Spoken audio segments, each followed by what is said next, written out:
के इस आंगन में मुझको तो अपने ही अस्तित्व का दामन थामे चलते जाना है, चलते जाना है।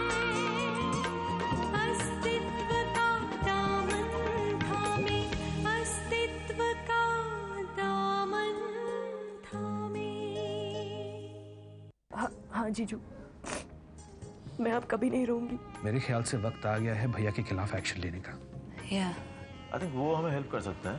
वो सुधा रस्तोगी केस के बारे में तुम जिनसे मिली थी? आज फिर से मैंने उर्मिला को अपने पाँव धोते देखा। वो चाहती थी कि मैं रोहित जीजू से शादी कर लूं। कविता दीदी की आखिरी ख्वाहिश के लिए ये शादी मुझे करनी ही होगी।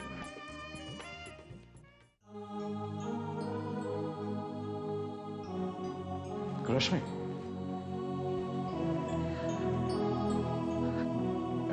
ऐसा नहीं कि मैं तुम्हारे फीलिंग्स की कदर नहीं करता हूं।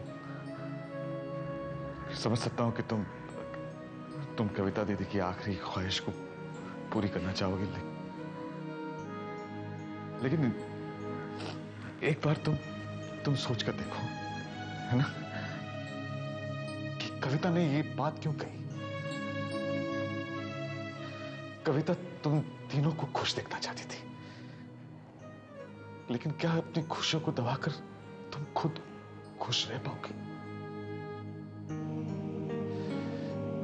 रश्मि, रश्मि,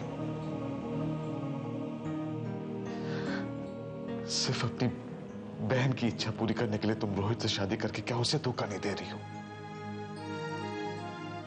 और अक्षय, जब तुम्हारे और रोहित के बीच में प्यार नहीं रहेगा तो तुम उस मासूम को क्या प्यार दोगी? मैं तुम्हारे प्यार पे शक नहीं कर रहा हूं रश्मि, पर सच्चाई यही है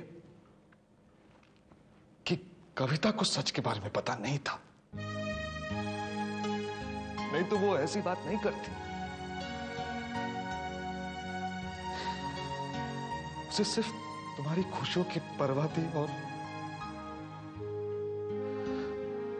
और ऐसा समझौता कर कर तुम अगर खुश नहीं रहोगी तो क्या कविता को चैन मिलेगा? आई डोंट नो, मेरी समझ में कुछ नहीं आ रहा है। मैं सिर्फ इतना जानती हूँ कि अगर मैंने ऐसा नहीं किया तो मैं खुद को कभी माफ नहीं कर पाऊंगी। और अपनी जिंदगी खुद अपने हाथों से दांव पर लगाकर रोहित को धोखे में रखकर तुम अपने आप को माफ कर पाओगे?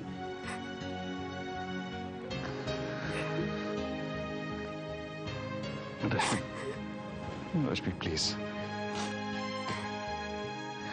ऐसे इमोशंस में बहकर जल्दबाजी से काम मत लो प्लीज। तो मैं क्या करूं? क्या करूं मैं? आप बताइए। अगर आप मेरी जगह होते तो आप क्या करते? मैंने पहली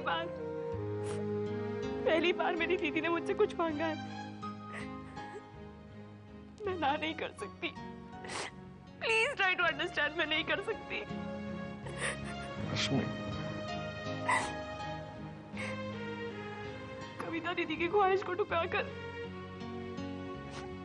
मैं कभी खुश नहीं रह पाऊंगी। मैं कभी खुश नहीं रह पाऊंगी।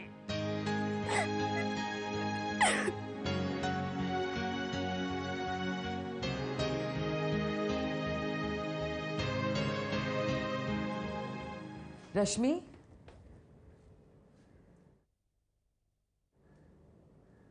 ये क्या है? ये तो कविता की हैंडराइटिंग लग रही है।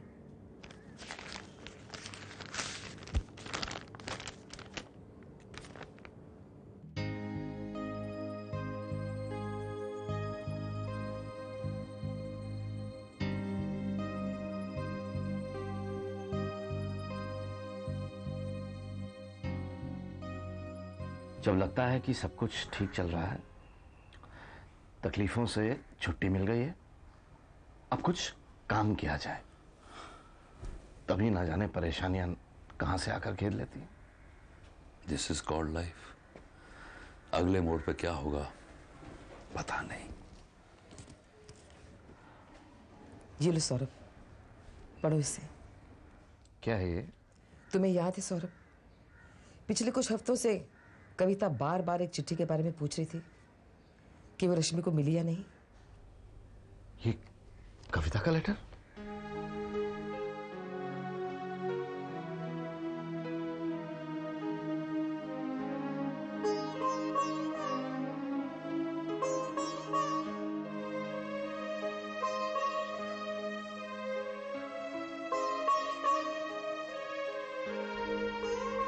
दुनिया से जाते वक्त भी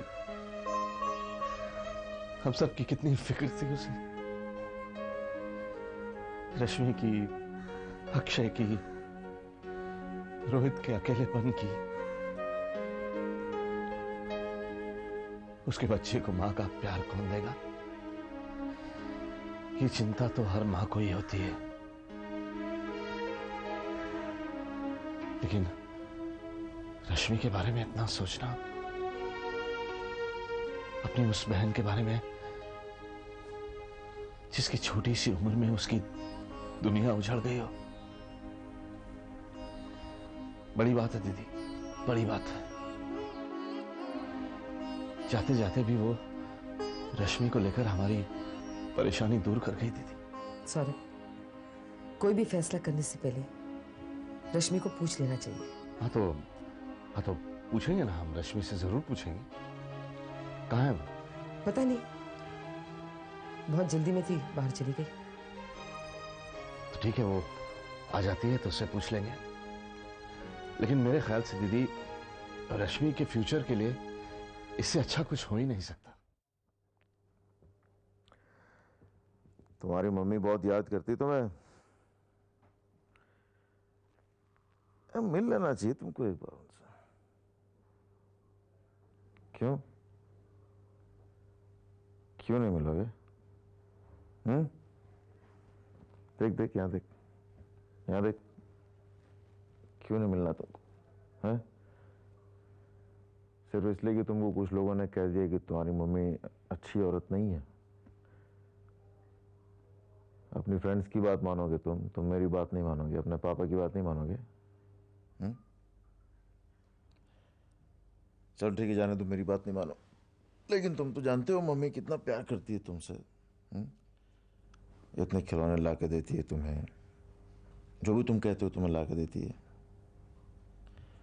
फिर और उस दिन तुम जब कार्टून देख रहे थे, वो क्या तुम्हारा पोकीमैन, तब तो तुम बड़ा खुश हो रहे थे, तुमको बड़ा मजा आ रहा था।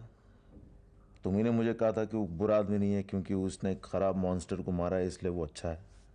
फिर और हम लोग दशहरा सेलिब्रेट करते हैं, क्यों करते हैं, किस लिए करते हैं? वो इसीलिए ना कि रावण और वो मॉन्स्टर, वो लोग अच्छे आदमी नहीं थे, दे वर बैड पीपल। उसको जो मारेगा वो खराब आदमी कैसे होगा? इसी तरह तुम्हारी मम्मी ने एक बुरे आदमी को पनिश किया, तो वो बुरी कैसे हो गई? अगर पोकीमैन अच्छा है मॉन्स्टर को मारने के बाद भी, तो फिर मम्मी कैसे बुरी हो गई? उसने भी एक मॉन्स्टर को मारा है। बाकी मर्जी तुम्हारी, सो जाओ।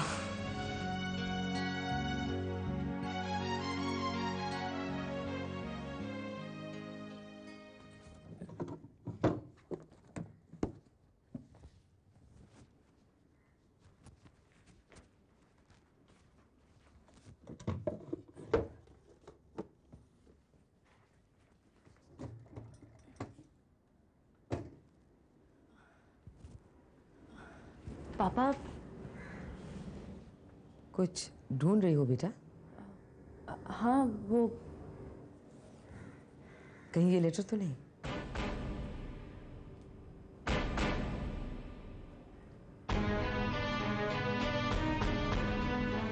तुमने बताया नहीं बेटा कि जिस चिट्ठी के लिए कविता बार बार पूछ रही थी वो तुम्हें मिल गई? पापा, मैं आपको बताने वाली थी। एक्चुअली मैं समझता हूं बेटा, तुम भी हैरान हो गई होगी जिस तरह हम सब हुए, है ना दीदी?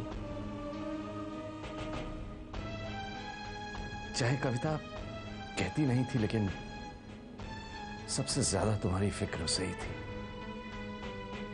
शायद मुझसे भी ज्यादा।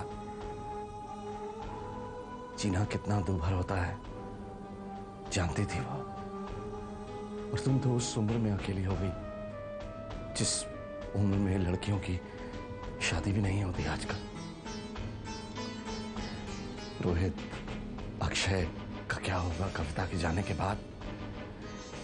शायद इसी बारे में सोचती रही होगी वो इन पिछले महीनों में।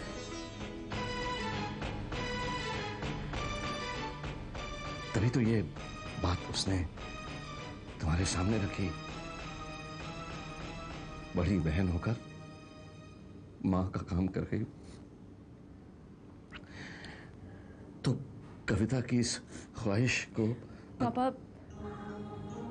कविता दीदी की आखिरी ख्वाहिश मेरे लिए सब कुछ है। मैं इससे इनकार नहीं कर सकती।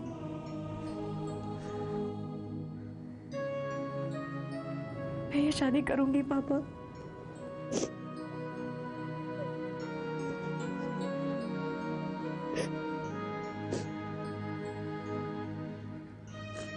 बस बेटा बस, मुझे तुमसे यही उम्मीद थी।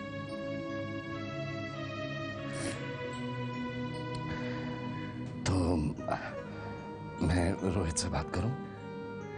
अभी तो तुम कविता की अस्थियां बहा के आए हो, कुछ दिन ठहर जाओ। ठीक है, कुछ दिन रुक जाते हैं। थैंक यू बेटा, तुमने मेरी सारी चिंताएं दूर कर दी। भगवान तुम्हें खुश रखे, तेरी हर तमन्ना पूरी हो।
I'm sorry, Pranay.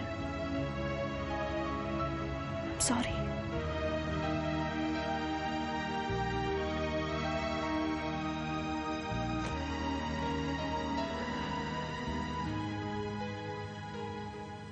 भैया, मैं एक फोन कर लूं?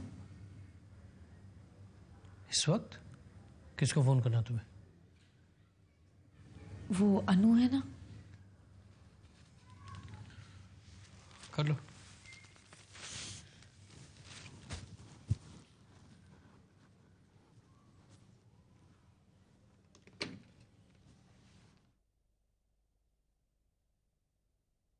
हेलो, हाँ मैं गौरी।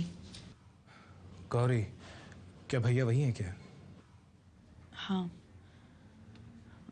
तो कल का क्या हुआ फिर? हाँ, सुबह 8:30 बजे मिनिस्टर साहब ने अपॉइंटमेंट दी है, देखेंगे क्या होता है। रजनी भी आ रही है ना?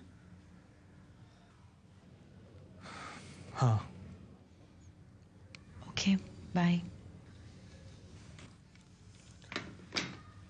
ये क्या प्रोग्राम बन रहा था? वो एक अच्छे जॉब की बात चल रही थी, तो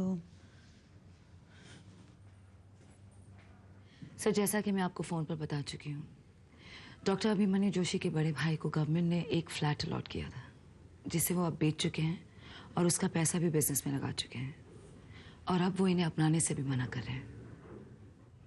अफसोस, अपने सगे भाई से कोई इस तरह मुंह मोड़ सकता है, वो भी पैसों के लिए? सर, मुझे उस फ्लैट या पैसों से कोई लेना देना नहीं है। सरकार ने मुझे मरा हुआ समझकर मेरी फैमिली की मदद की, और अब मैं वो मदद वापस करना चाहता हूँ, क्योंकि by the grace of God मैं सही सलामत हूँ, काम कर सकता हूँ। मेरा यकीन मानिए, मैं चाहूँगा कि ये मदद किसी ज़रूरतमंद के पास जाए।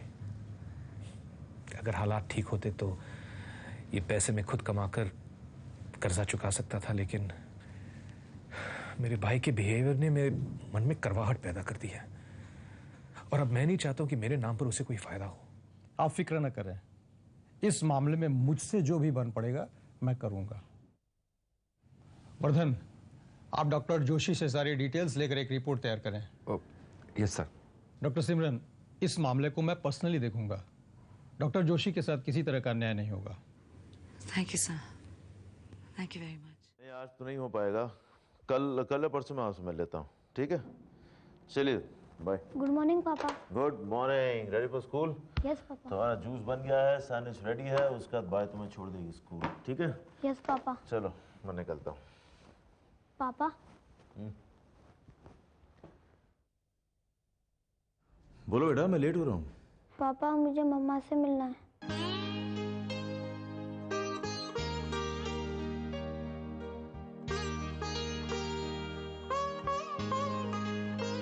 You know, he was so helpful. Manu को पर्सनल लेवल पर हेल्प करने की बात कर रहे थे वो।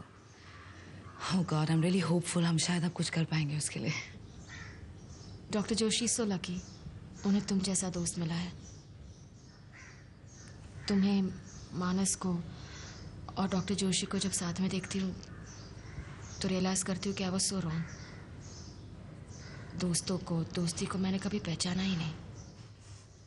पहचानने में अक्सर भूल हो जाती है उर्मिला, सबसे होती है। It's okay. शगुना, जरा देखना कौन है। मगर हमें इतनी देर भी नहीं करनी चाहिए उर्मिला कि एक अच्छा दोस्त ही खो दें। जानती हो, जिंदगी में प्रॉब्लम्स ऑलमोस्ट हाफ हो जाती हैं, खत्म ही हो जाती हैं, अगर आपका भला चाहने वाला कोई दोस्त आपके साथ हो। You are right.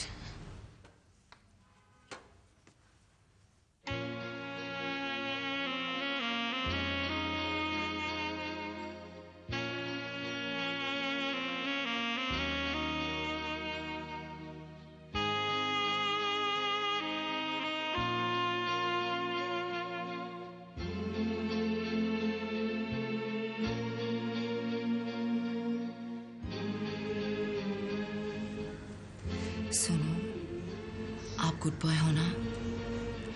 Good boy ज्यादा देर मम्मा से नाराज नहीं रहते। वो भी इतनी अच्छी मम्मा जो इतना सारा प्यार करती हैं।